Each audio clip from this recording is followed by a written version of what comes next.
It's the situation in the Iceland, very interesting at the moment. Everybody expects eruption and nothing is happening. We have a reservoir at the depth of the 5 kilometer and more under the Svartsengi power plant. It works according to the Professor Thorvaldur Thordarson as a tap practically, leading the sideway, the magma, to erupt in the Sundunga crater area toward the south also of that, toward the Grindavik. And what we are seeing at the moment is that the GPS data point to different things. In the areas, for example, like what we have in the Skipatsig Heron, which is actually a lava field, to the west side of the Svartsengi, complete pronounced rise in the GPS data just shows the land is inflated. We plot it on this chart, and then we go for the Svartsengi, adjacent area to it. We see that the uplift of the land, which is toward the right, you can see the chart on that chart, is not as much as what it was in the previous one, the Skipatsgi Heron. So practically, we show it with a different color, less red. Probably orange is more suitable for here.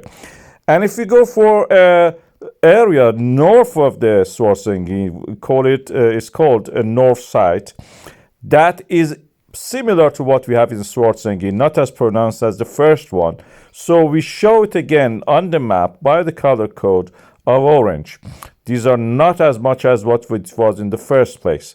The magma rising and accumulation by the GPS data shown here in millimeters of the land rise.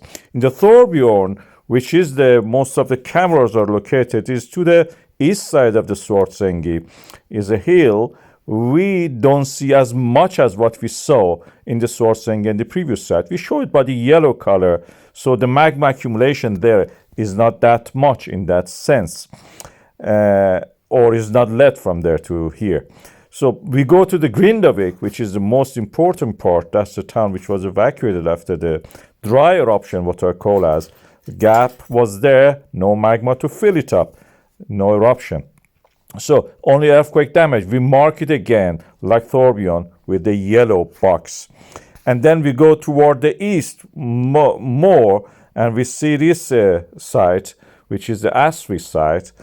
And you can see that there is not much rise to the right side due to the magma accumulation.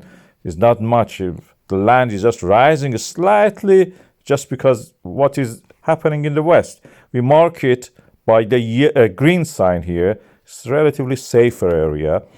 And we go toward, now to plot everything on this diagram, on this map, we start by the Skipatsig Heron, and we go to Svartsengi and the Thorbjorn and Grindavik. We mark them by relative amount of the uplift. They're reducing. We have the added bonus of the Eldvorp GPS station to the west of all these sites that we have. And this is quite showing that the magma is rising in that area quite high.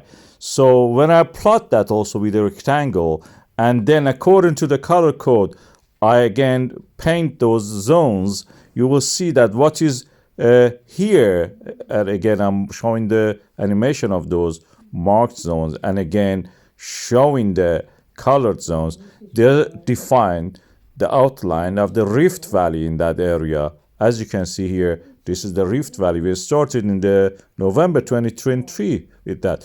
Armand Khoshkholson believes that the Eldvorp is actually maybe the next eruption, the volcanic system awakening after what we have in the Svartsengi area. So no Kristofik or anything at the moment. He believes that this will be an Eldvorp where we have the magma accumulation according to what I have shown you here.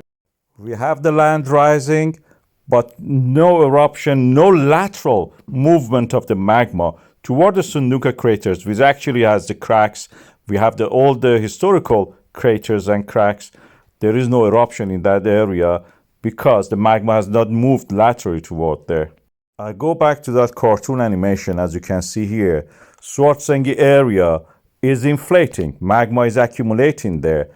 But there is no lateral flow of it, as I've shown in those diagrams, toward the Sunnuka craters, where it can erupt actually.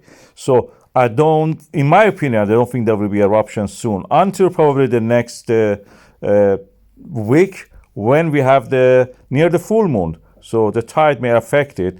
I invite you to watch some of these pretty pictures, nothing to do with the Iceland eruptions, recent eruptions. These are artificial intelligence created. When we describe in text the situation in the Iceland with the volcanic eruption in the Reykjanes Peninsula, artificial intelligence created these images. They are not representing the factual things on the ground.